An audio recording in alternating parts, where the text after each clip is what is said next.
Okay, so let us begin our session by paying respect and homage to the Buddha.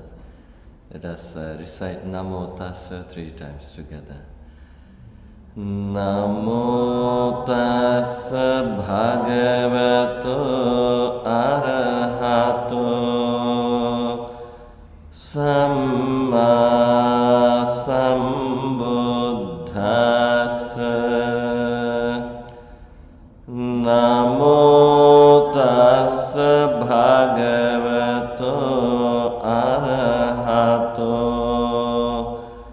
Samma Sambuddhassa. Namo Tassa Bhagavato Arahato Samma Sambuddhassa.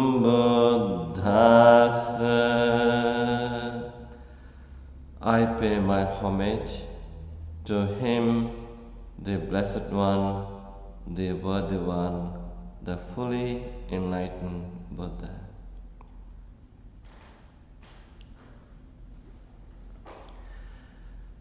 Okay, so today I would like to talk about Jhāna. Jhāna in Pali and Dhyana in Sanskrit. And this Jhāna tradition, the practice was introduced to China, and it was called Chan, and then it was introduced to Korea, and it is called Son, and then it was introduced to Japan, and it is called Zen. So all of you have heard about that Zen tradition, Zen meditation. So we were talking about the history of Jhāna.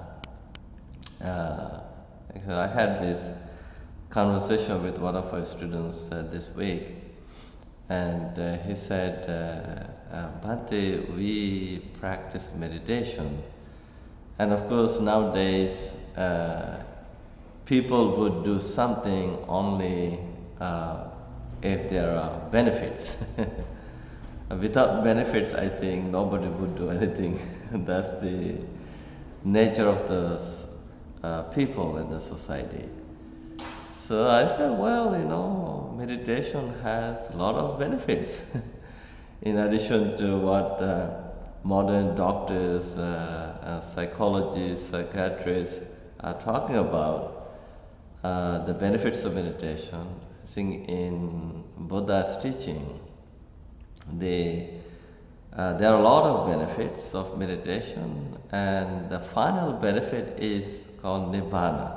And in fact, we practice bhavana or meditation to realize Nirvana. When we read the Mahasatipatthana Sutta, the greater discourse of the 4 foundations of mindfulness, there Buddha begins that discourse first by talking about the benefits. He said, Sattanang Visuddhya, to purify the mind. Dukkha Domanassananga Tangamai, to overcome all sufferings and pains. Nyaya Sadigamaya, to gain deep knowledge or experience.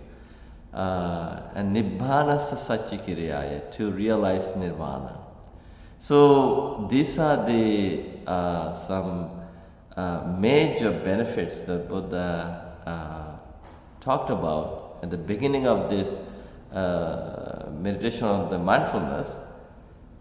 So when we talk about the meditation, and of course there are 2 major types of meditation. One is called Samatha Bhavana, tranquility meditation. In Pali, Samatha meaning to calm, to relax. Right? and Vipassana Bhavana, that is insight meditation. So, when we practice Samatha Bhavana, tranquility meditation, and of course, one of the benefits is called Jhāna, experiencing Jhāna. So this friend asked me, so Bhante, how do you experience Jhāna? How does it happen? So I said, well, there are ways to experience it, to realize it. And then I used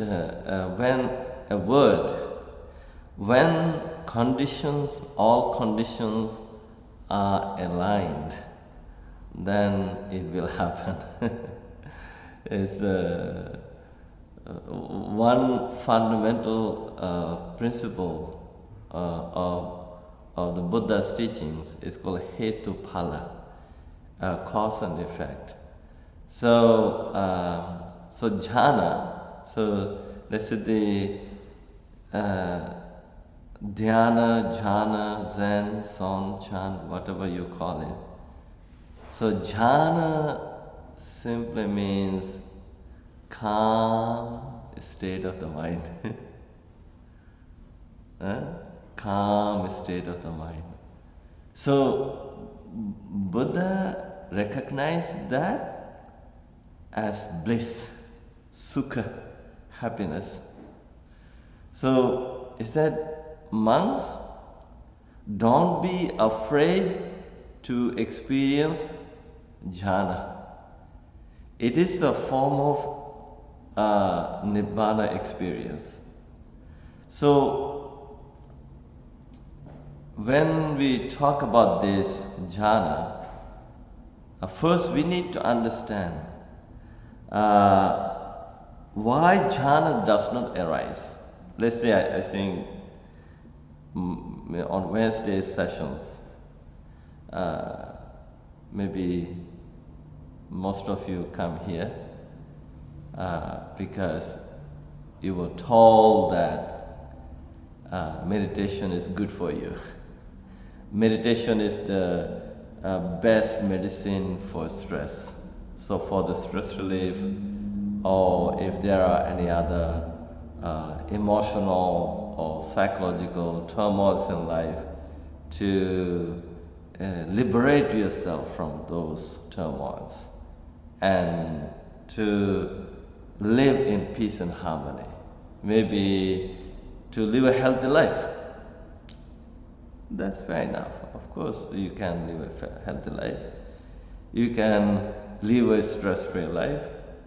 So then we need to understand what causes stress and what are the obstacles to happiness.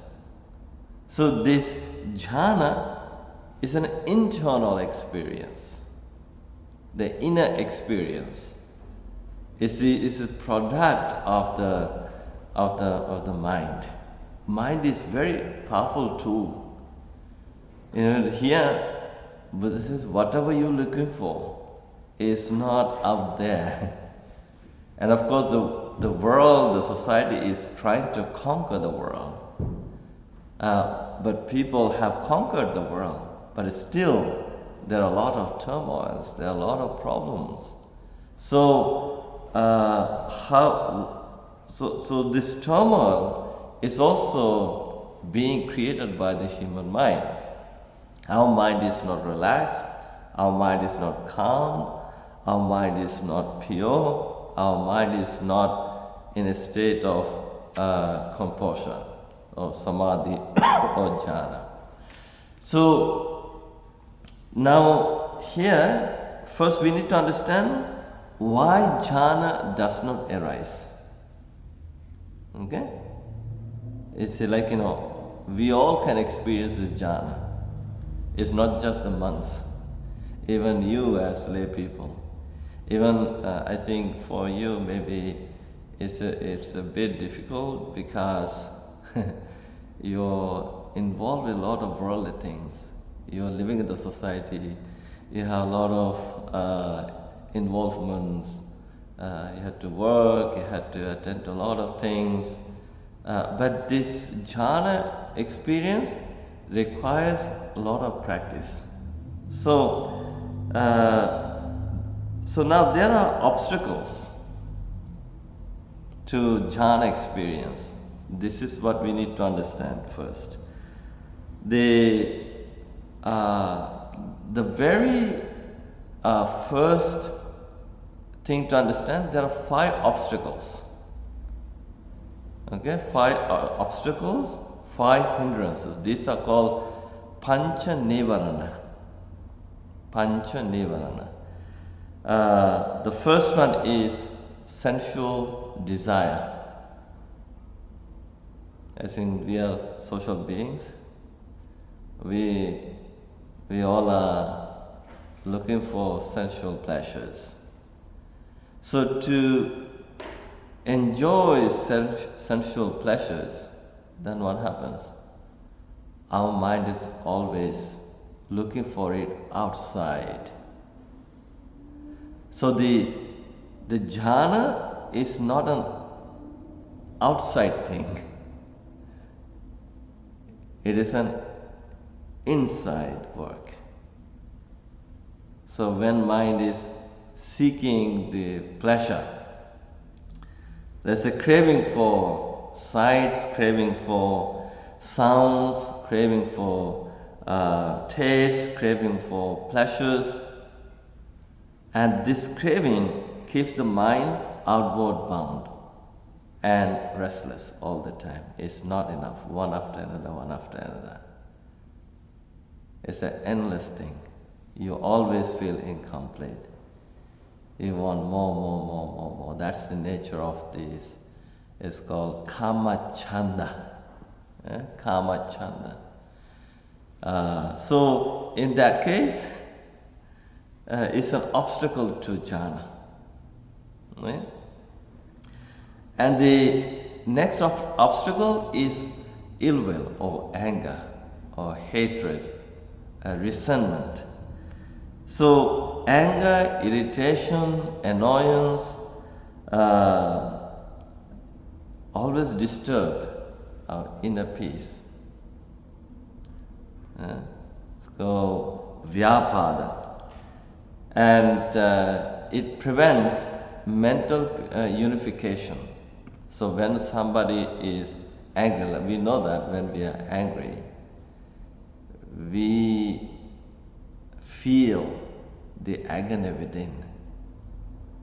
So it also disturbs the mind. It agitates the mind. So the ill will is the obstacle to the jhana experience. And the third obstacle is sloth and torpor, lethargy and sleep. So sometimes it is the mental dullness and also physical laziness. Mental dullness and physical laziness. Now sometimes we don't understand anything. Sometimes we are very lazy and lethargic. And so then it also causes agitation, anxiety, and also sometimes regret, and that scatters the attention. So laziness and the sleep. Sleep, we also need sleep, but you know how sometimes we oversleep. That's also an obstacle to experiencing the jhana. And the next obstacle is restlessness and worries. It's called uddhacca kukucca.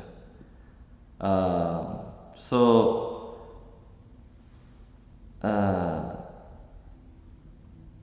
that is mind is all over the places.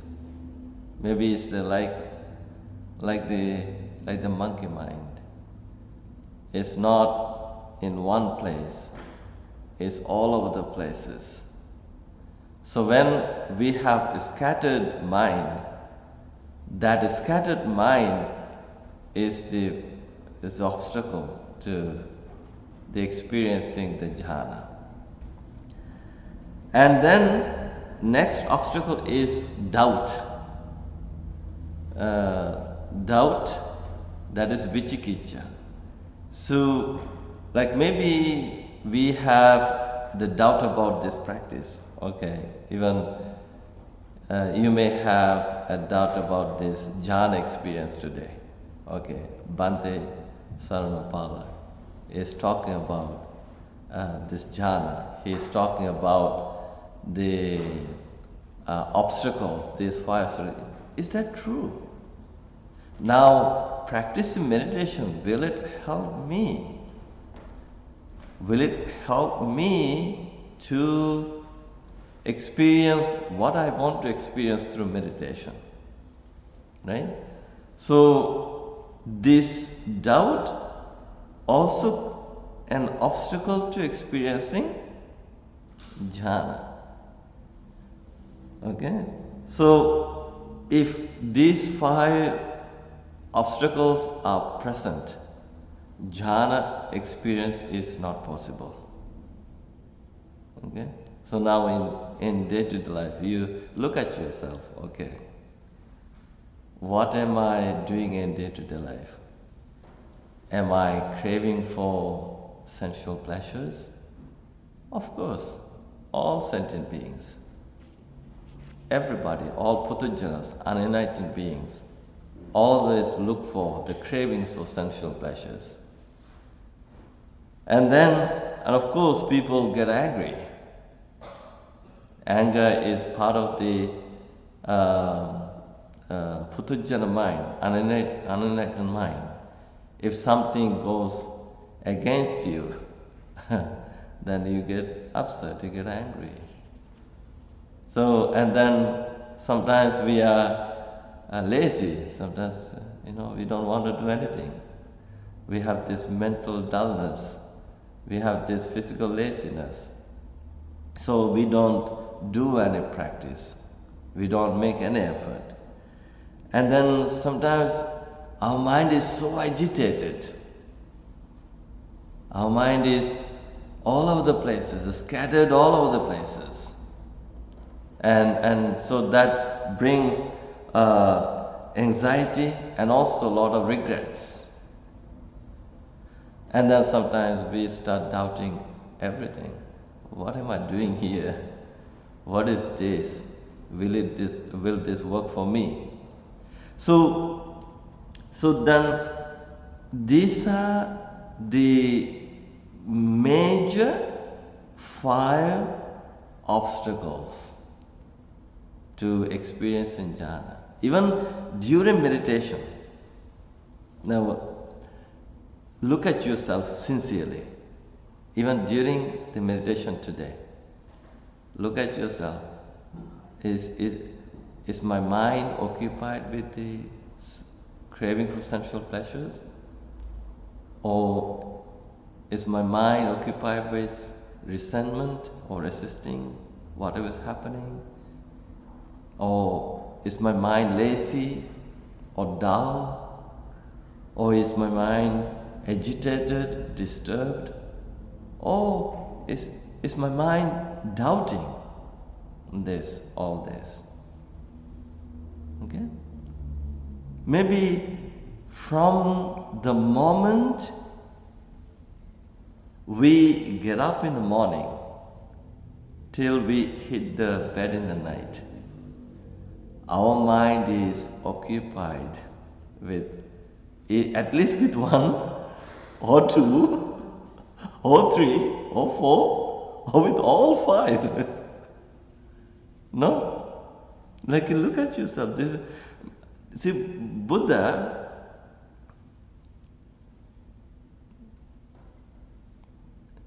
does not want to talk about what is happening outside. What is happening outside is beyond our control. But he wants us to be introspective, look within, look inside. What is happening here within yourself, in the mind? How is it your mind? So that's why he put much emphasis on the mind. So, in addition to these obstacles, he also would say lack of consistent practice. So the consistency is not there.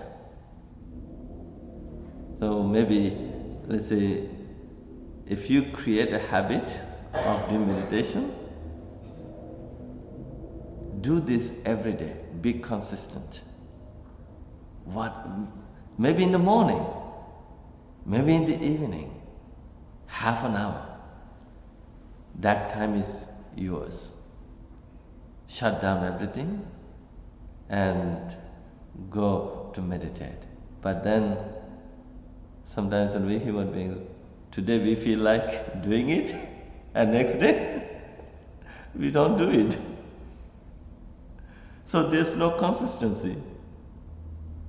So whatever you're experiencing today, if you don't do it every day, you're going to lose the momentum. Right? So the practice is very important. So the lack of consistent practice is another obstacle. It does not help you to help the jhana to arise. And then next one obstacle is the imbalance of effort, like it's too tight or too loose. So sometimes, if you want something, like we just go for it.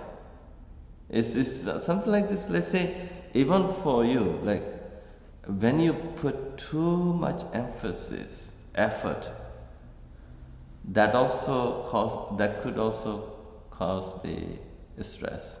Let's say in your case, if you hold something like this, what's happening here in the brain, in your hand, like there's a lot of pressures building. So you have to release this. So there has to be a balance.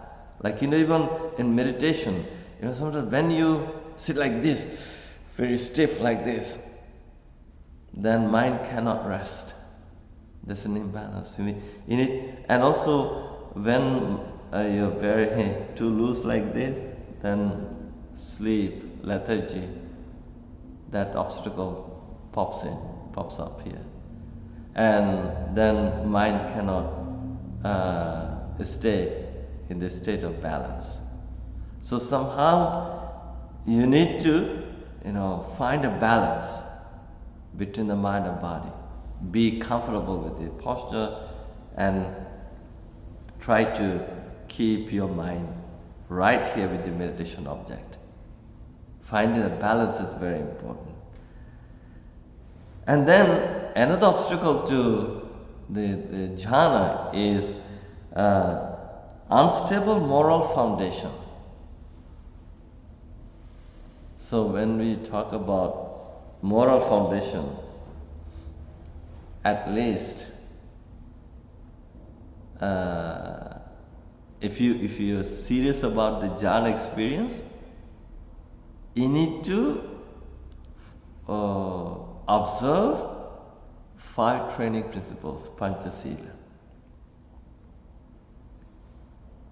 Refraining from taking life, refraining from stealing, refraining from sexual misconduct, refraining from lying, refraining from consuming alcohol and drugs.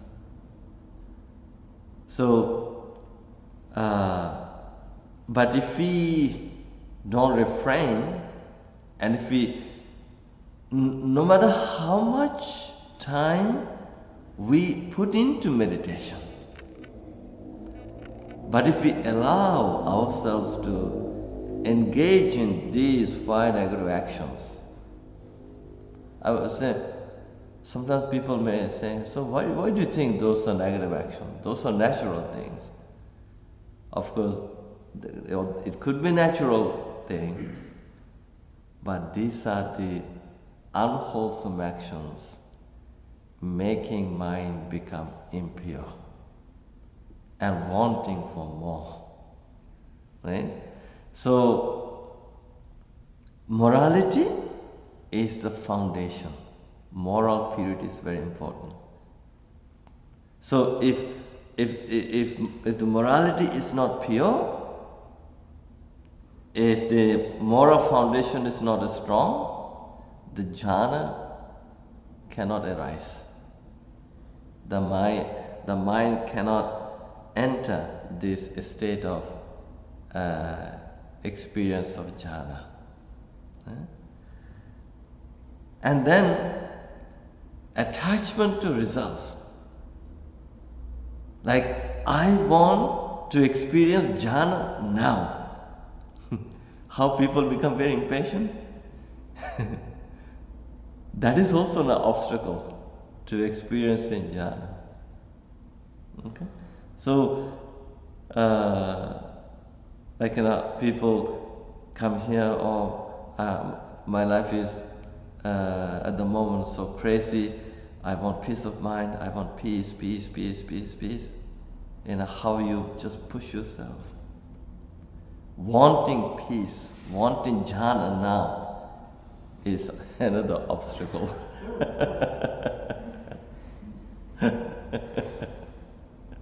Okay?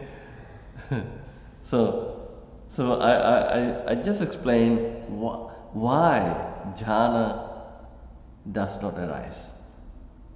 So, what helps jhana to arise? Now, this is very important. Now you learned the obstacles to jhana. Now you have to learn what helps jhana to arise. So jhana is not forced.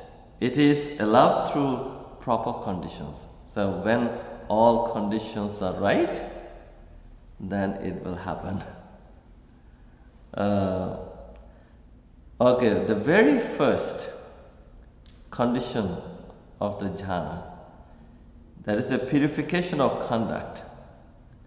So that is, a mind free from remorse becomes naturally calm and settled. So as I said, at least those 5 negative actions. Let's say you keep doing those things. Let's say you come here to meditation class, you feel good, but when you go back, you're allowing yourself to do those things. And then jhana cannot arise.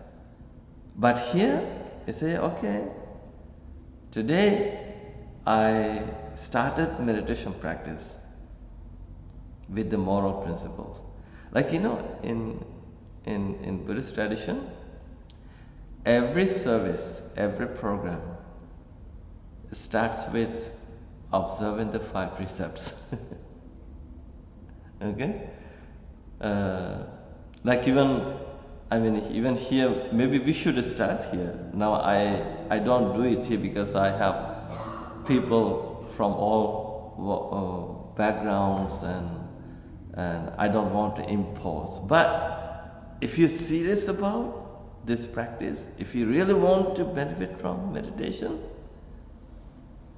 and if you want to see the inner transformation, and if you really want to be happy and become liberated from your own sufferings and pains, maybe today you need to make a determination, adhitthana. From today, I'm not going to break all these 5 things, and I'm going to live my life based on the 5 training principles. Okay, so then in this way you sustain pure moral foundation. and you don't regret, you have no remorse, you have no guilt. So you live your life up to these 5 training principles. But during our retreats, I emphasize that we begin the retreat with the 8 training principles. That is to maintain purity, moral purity. So then, next thing is guarding the senses. So our senses, eyes, ears, nose, tongue, body. So now, as I said at the beginning, we want something and we believe it's up there.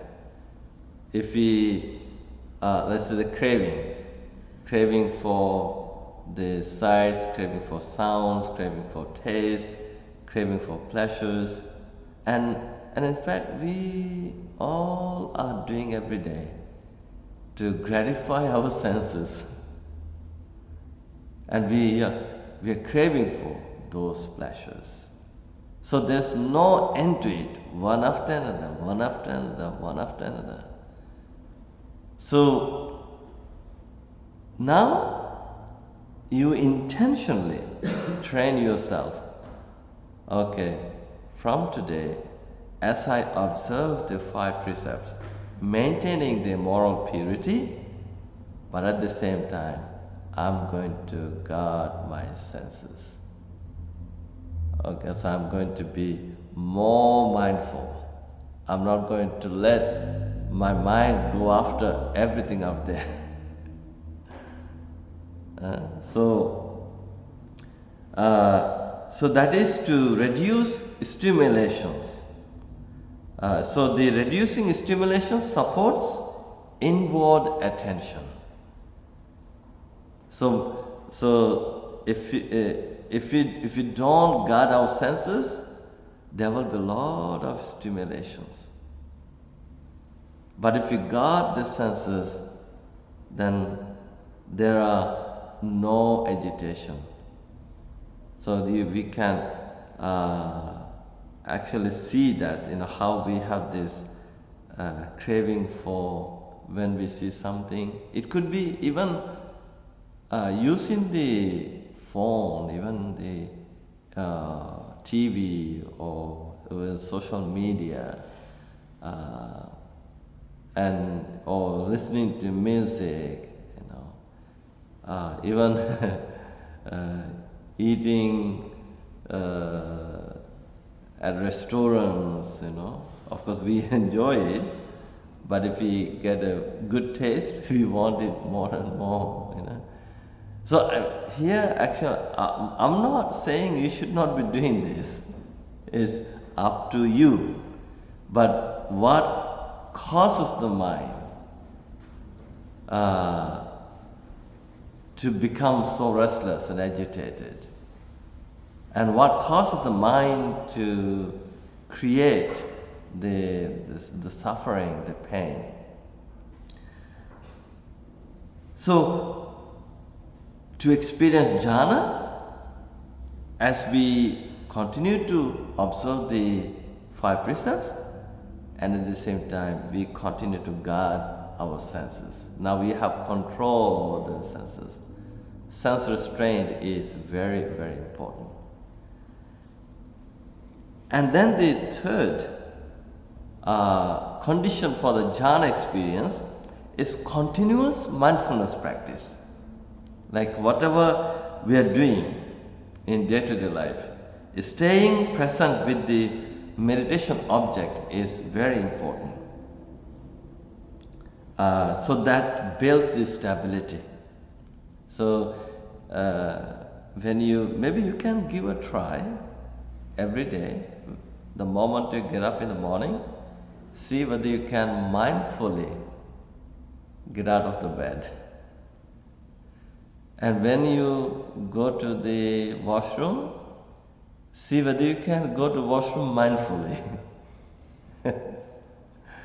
When you're attending to the nature calls, see whether you can do that mindfully.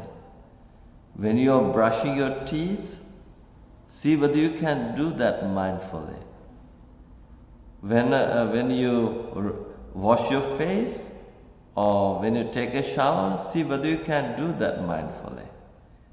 When you change your outfits, see whether you can do that mindfully. So throughout the day, whatever you're doing, see whether you could do all this mindfully.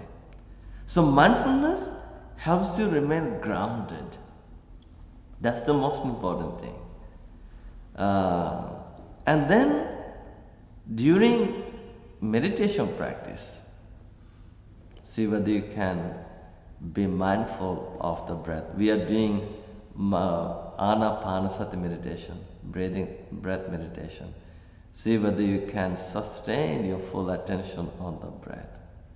It's very, very important. So the continuous mindfulness from the moment you begin to meditate with this breath meditation object until the end, see whether you can be mindful.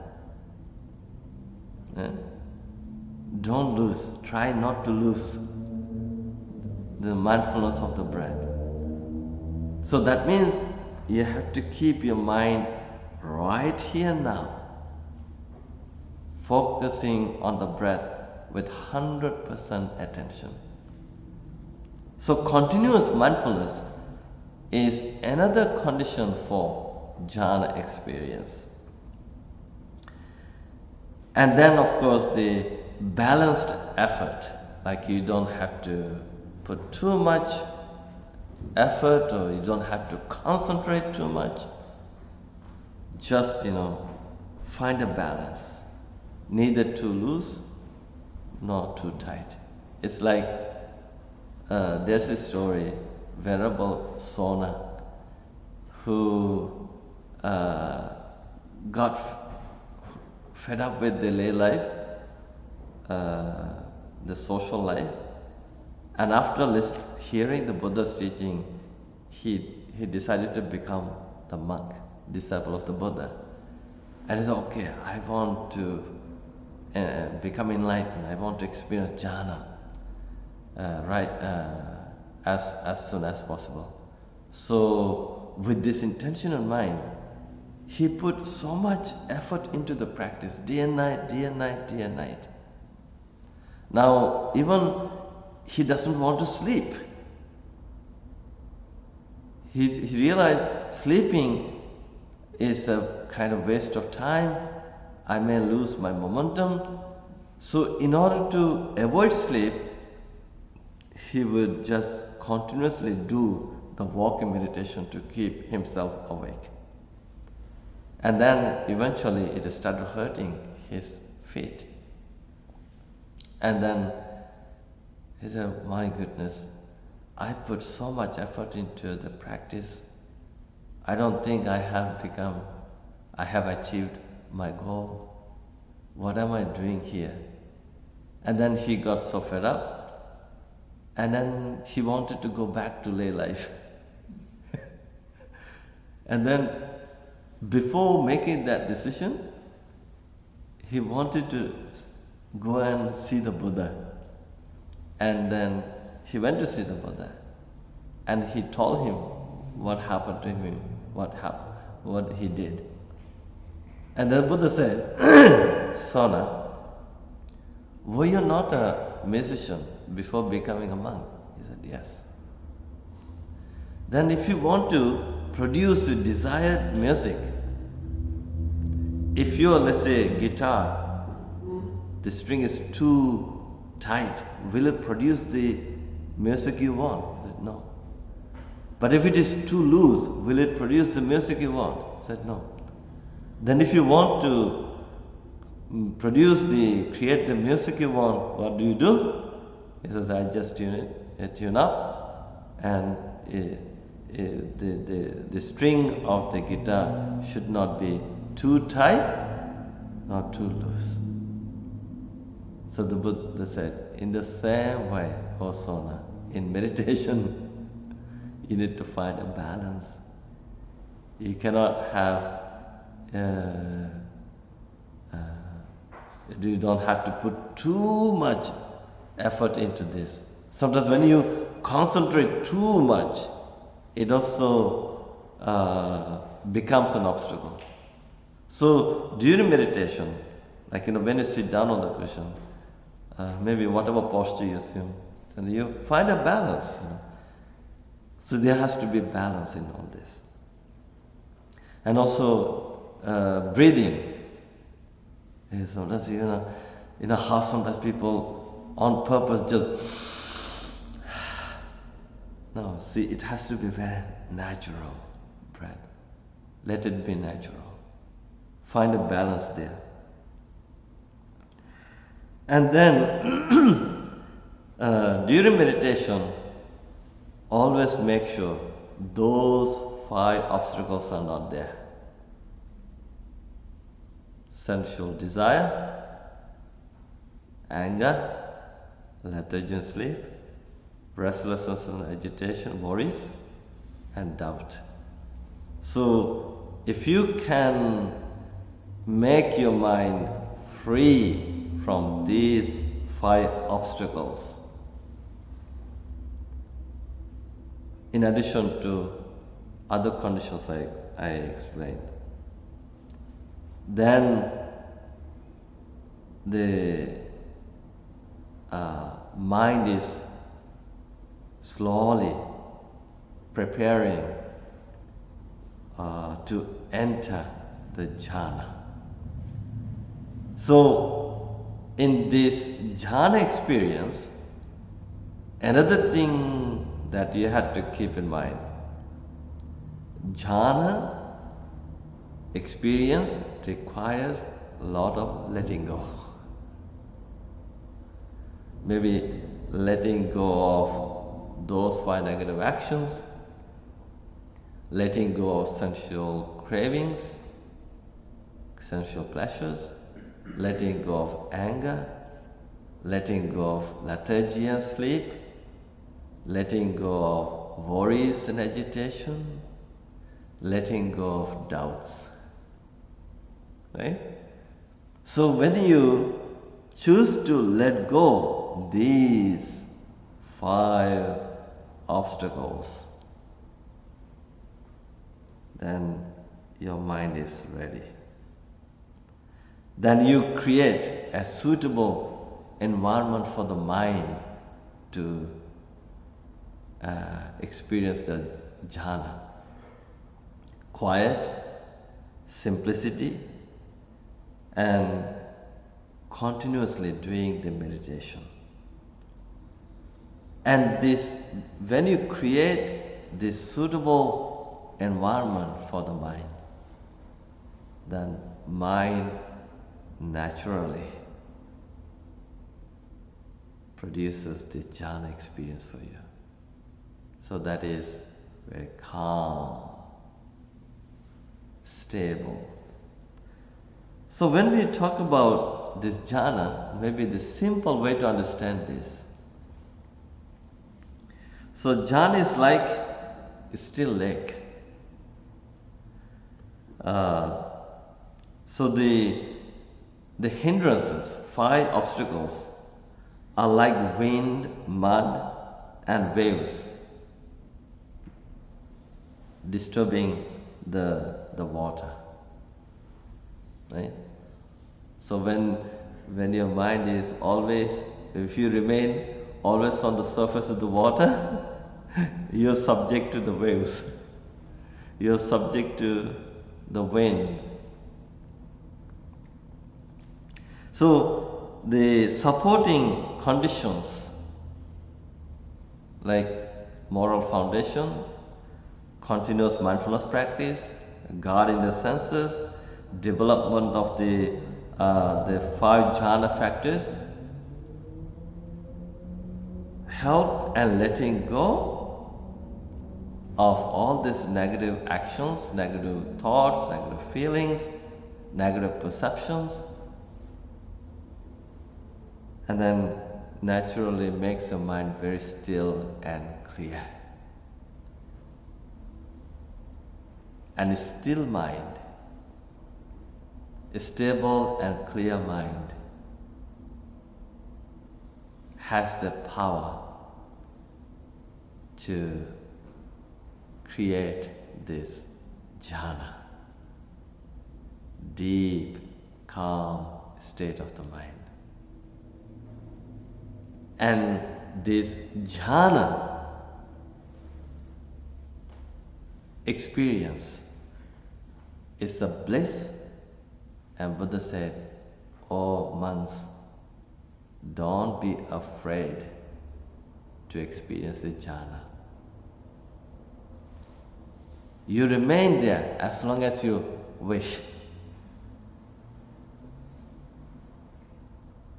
You don't have to rush. Experience it. And this experience, it was, I think, Ajahn Brahm who said, experience of jhana is more important than the experience of sexuality or sensual pleasures. Now people, he said, people don't know the power of the experience of jhana. That's why they are just going for these temporary experiences and putting themselves into troubles. So the jhana is a bliss, state of bliss. You should not be afraid of it. And see what happens. This is very, very important. So, and then once you experience jhana,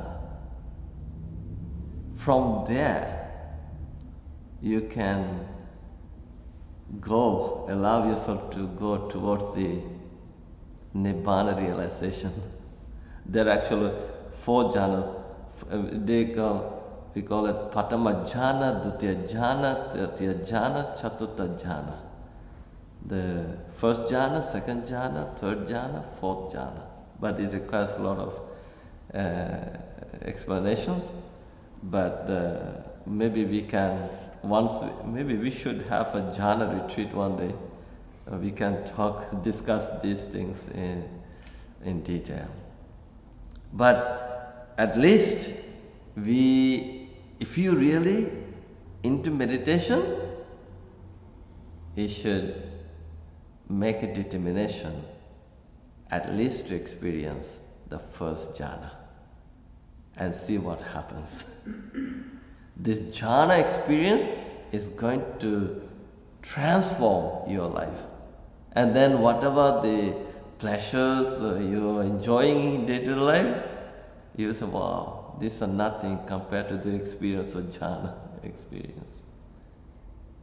It's a bliss, it's a sukha, it's a happiness. Okay, so these are something that I wanted to, I hope, I think our friend is not here. I hope you're watching online. It helped you understand how to develop jhana. Okay, so now maybe we can try today to experience jhana at the end of the session.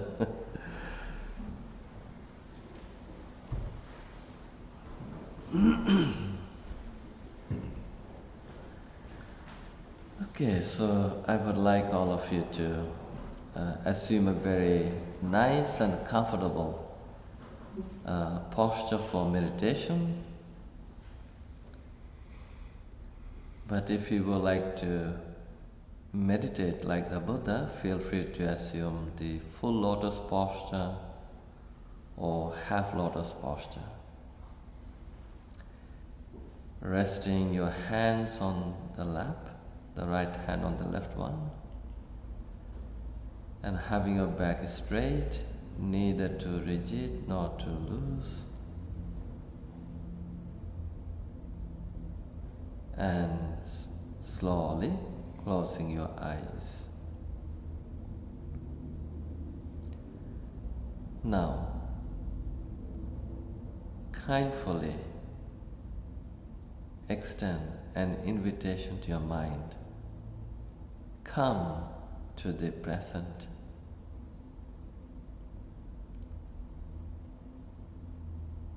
Let the mind enter the present moment. Let the mind become a total.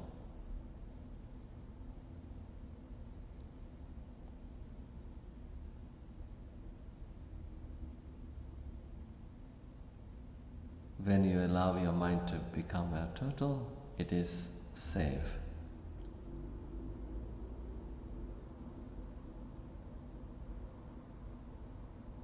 And as you remain in the present moment, take a deep breath and relax.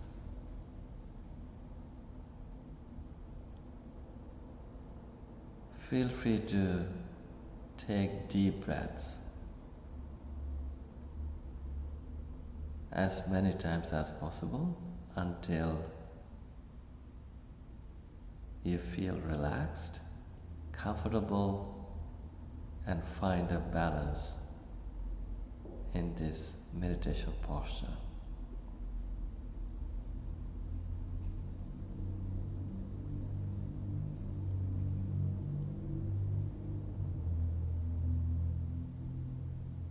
Now, kindly remind yourself,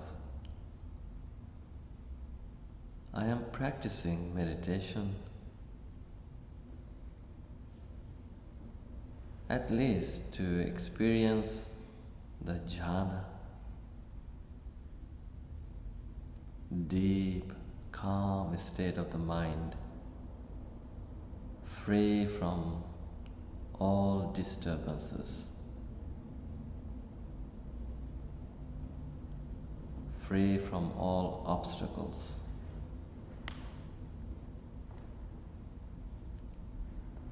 I'm practicing meditation for inner peace and inner happiness. Inner peace, inner happiness are the factors of the jhāna.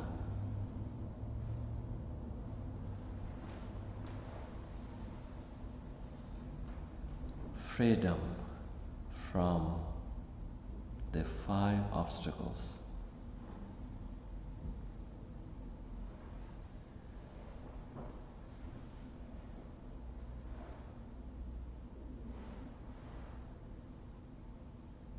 Now, with this good intention in mind, now see whether you can be grateful for this opportunity to practice meditation.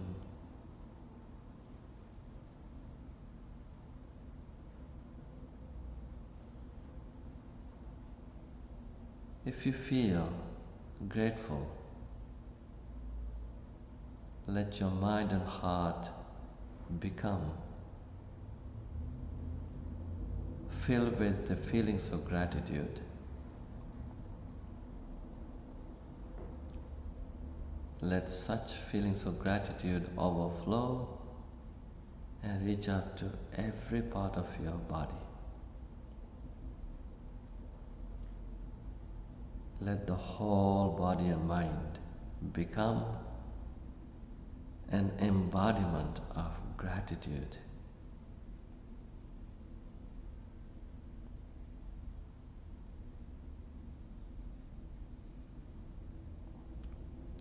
Now make a determination, no matter what happens, I'm going to remain in the present moment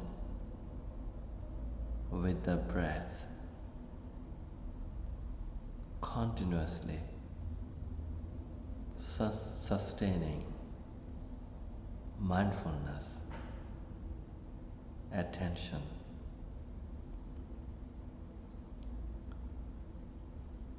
going to meditate like a forest monk, meditating with 100% attention.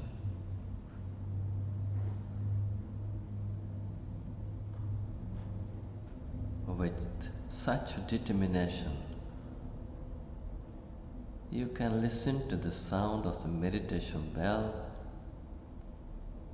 and let yourself remain grounded in this moment.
Now slowly and gently bring your full attention to the ingoing and outgoing breath.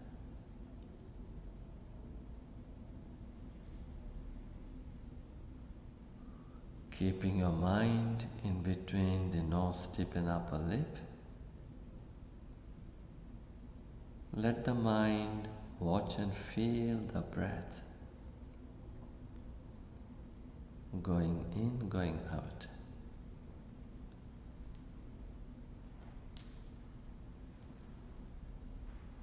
See whether you can watch and feel the breath with 100% attention.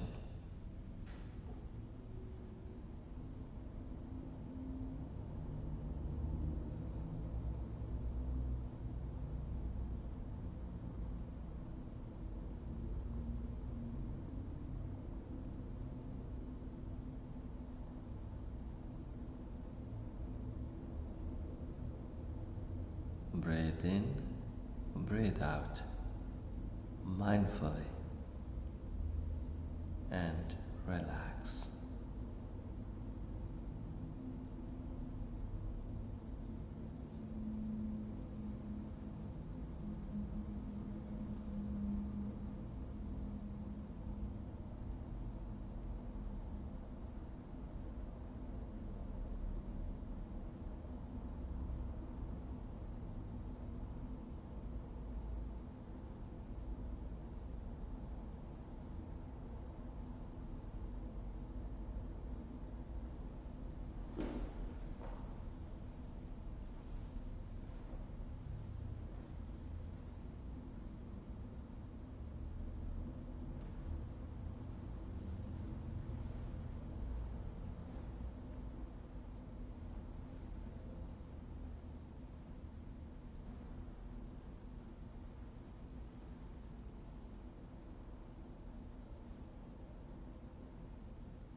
As you keep breathing in and out mindfully at the same time, allow yourself to breathe in and out slowly.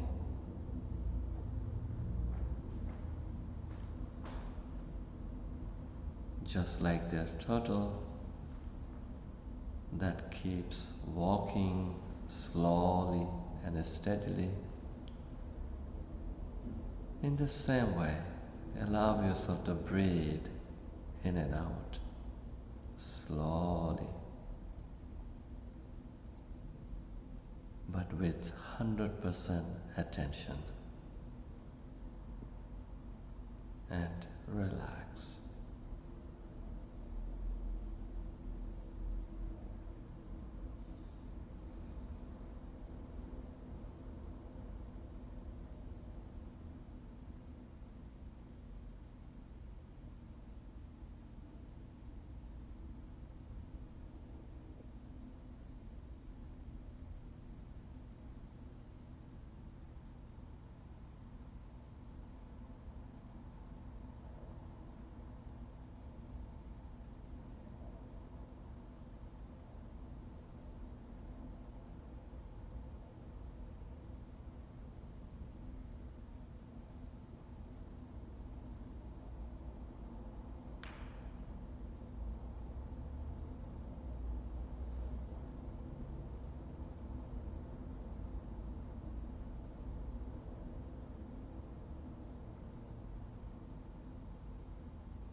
As you keep breathing in and out slowly, at the same time, silently watch the breath all the way in, all the way out.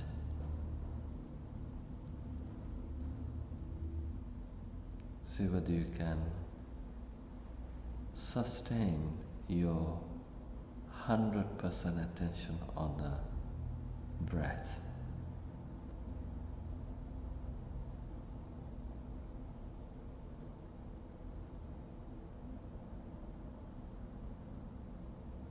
Breathe in, breathe out, silently, and relax.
can slowly come out from meditation and feel free to stretch your legs and hands and remain relaxed.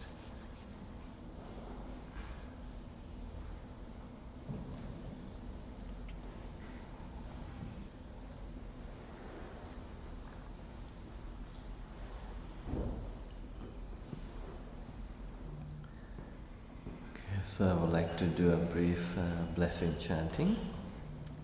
So to receive blessings, you may bring your palms to your heart. Bhavatu sabba mangalang rakhantu sabba devata sabba buddhanubhavena sada sati bhavantu te bhavatu sabba mangalang rakhantu sabba devata sabba dhammanubhavena sada sati bhavantu te bhavatu sabba mangalang rakhantu sabba devata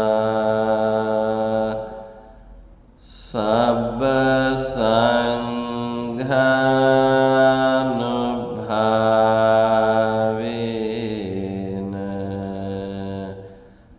sada sati bhavantu te.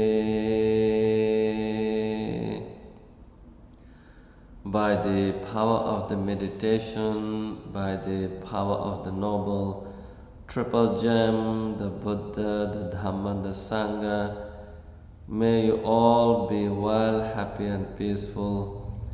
May you all be free from all sufferings and pains. May no harm come to you. May no difficulties come to you. May no problems come to you. Finally, may you all experience the happiness, the bliss of Nibbana. Sadhu, sadhu, sadhu.